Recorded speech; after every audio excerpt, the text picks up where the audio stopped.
So hi guys, welcome back to my channel and I'm back again with another really interesting coding interview question video. Guys, this is one of the top interview questions in Leetcode and it has been asked in multiple companies. It is part of the Leetcode easy level question list and today we are going to solve it right here in this video.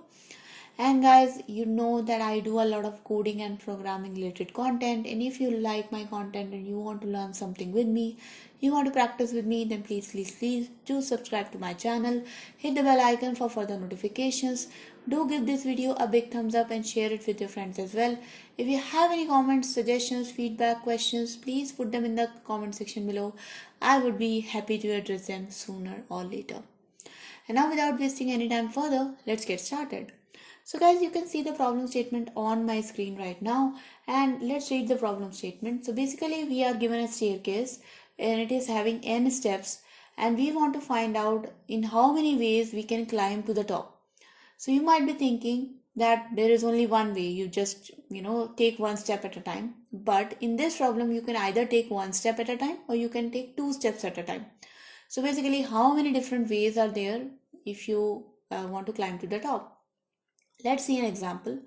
So if n is equals to 2, so then there are two ways to climb. So one way is that you take one step at a time. Another way is you just take two steps and in one go you will be at the top. If n equals to 3, then there are actually three ways to climb to the top. First is take one step at a time. Another is take one step and then take two steps. And the third way is take two steps first and then take the one step to reach to the top. So guys, that's how n becomes, the result becomes equals to 3 here. And guys, whenever we have a problem like this in which we have to calculate the number of different ways to climb to the top or different ways to reach from one place to another place or any sort of permutation combination problem, then guys, most of the times it is a problem of dynamic programming. But today we are going to see a bunch of solutions for this problem. Let's read the constraints guys. So the value of n is from 1 to 45. So definitely the value of n can be huge. So we have to take care of the time complexity. So that was the problem statement guys. Let's move on to the solution, or I should say solutions. Okay. So guys, that's our function. And first of all, we are going to solve this question with the method of recursion. So as I told you guys that most of the times it is a permutation combination problem, and how do you deal with permutations or how do you deal with that using factorials or combination patterns. And if we ever have done a factorial question, it is solved by the method of recursion. And if you see about that, we are generally adding the steps which we are taking, so it could be a recursive solution. I mean, there's definitely a recursive solution for this. So let's start coding guys. Let's first make the recursive function which we are going to call. So I want this function climb stairs. Let's copy this. Will actually take two arguments. So one will definitely be n. Another argument I'm going to pass is I. So basically this I is going to be the position from where we are actually climbing on to the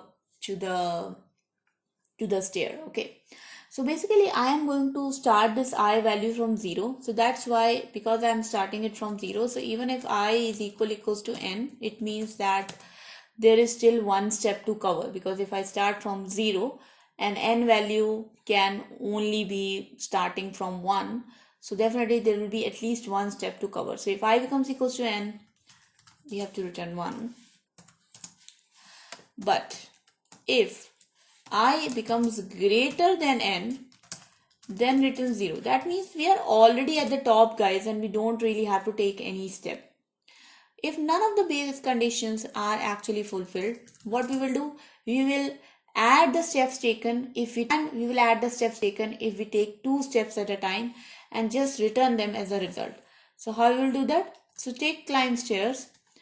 Now let's take one step. So I plus 1, we have already taken one step, and let's pass n. So these are the steps which will be the result if we have taken at this point one step, and these are the steps I plus 2 if we had taken two steps. Okay, So we simply add the combinations from I plus 1 and I plus 2 and we return that as a result. Now we'll call this function climb stairs, and from I, because we are starting from ground floor, so I'll just pass 0 and n will be n. We have to return this. Done. And let's try this out, guys, and let's see if this actually works or not. Okay, so this works. And now let's submit it and let's see if actually it works or not. Okay, so it's taking a lot of time, and yes guys, as expected, the time limit is exceeded.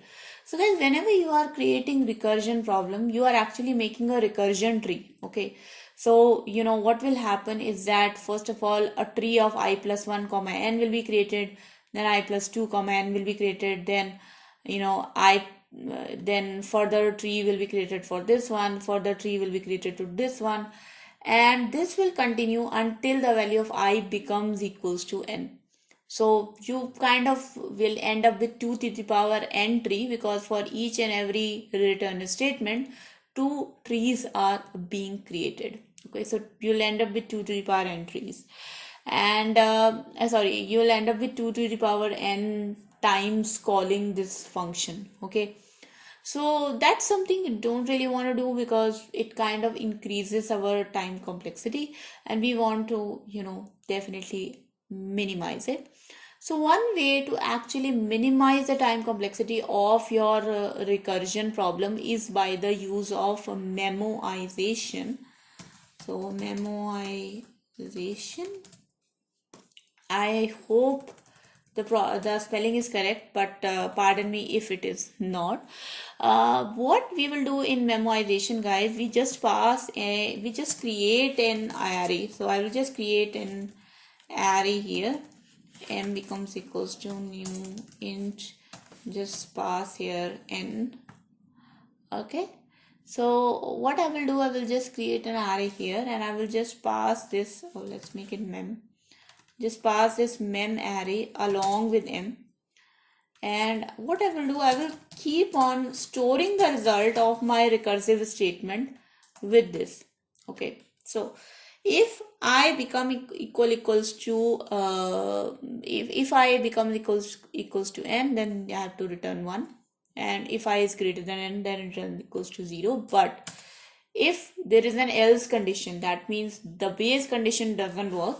So in that case, I will check my mem value. So if mem of I is greater than 0, so that means there is some value in my memory. So I will return? I will return the memorized value. Otherwise, I will simply assign my ith value to this value and return the ith memory value after it is assigned.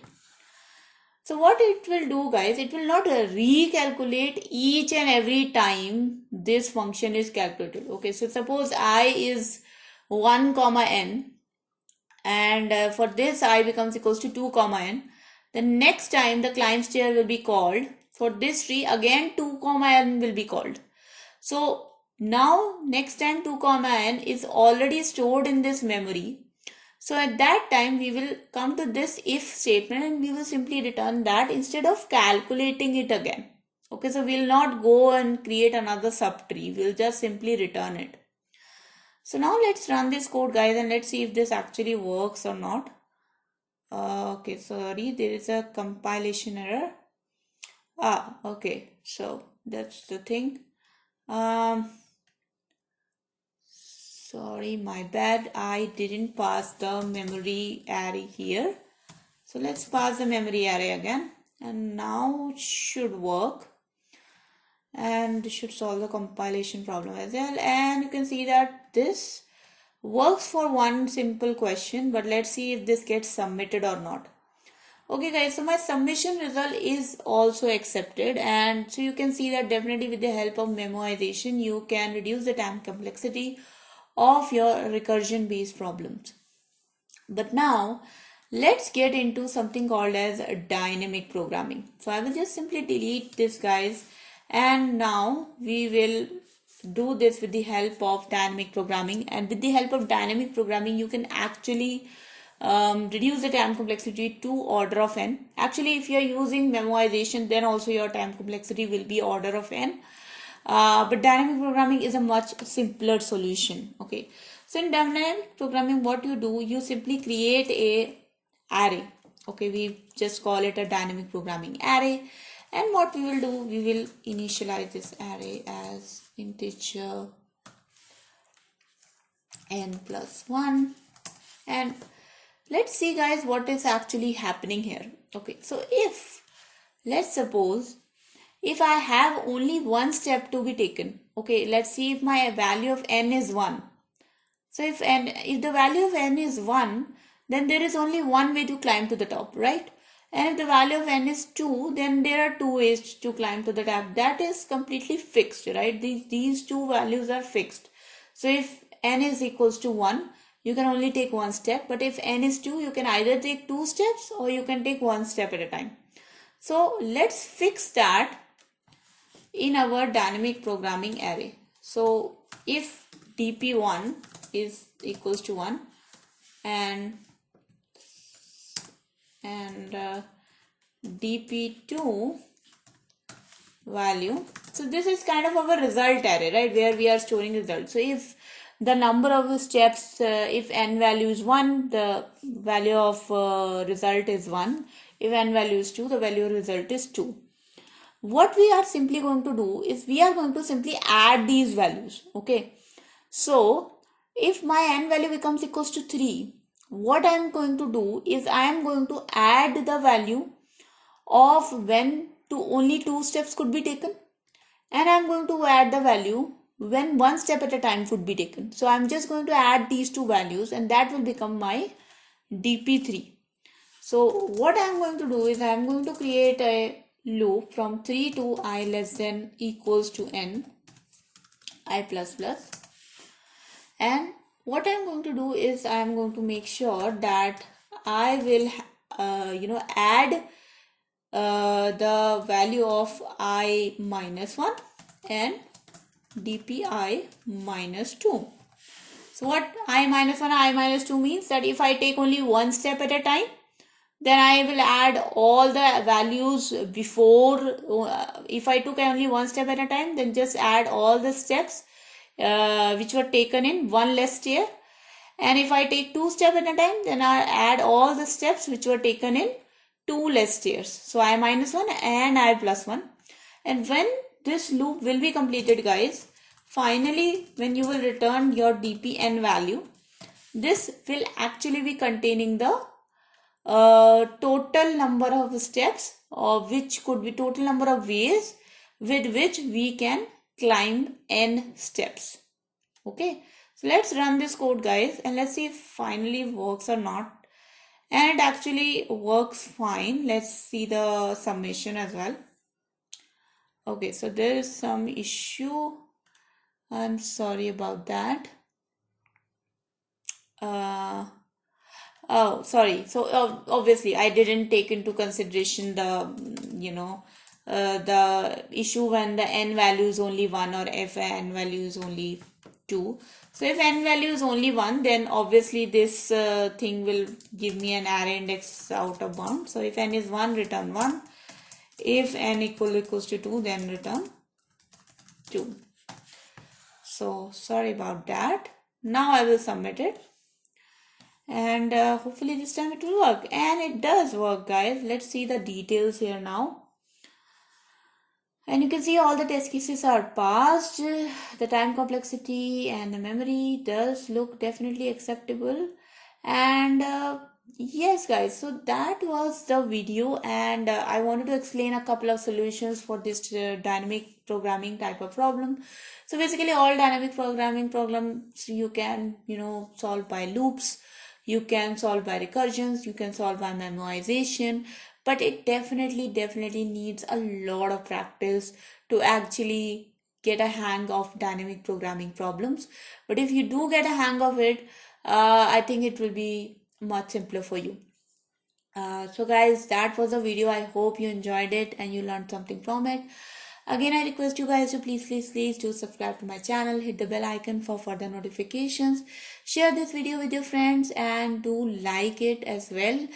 And guys, I post here videos every day from Monday to Friday. And if you have any comments, suggestions, questions, anything you want to say to me, please put them in the comment section below. I would be looking forward to read your comments. So thank you so much for watching, everyone. Until next time, bye bye.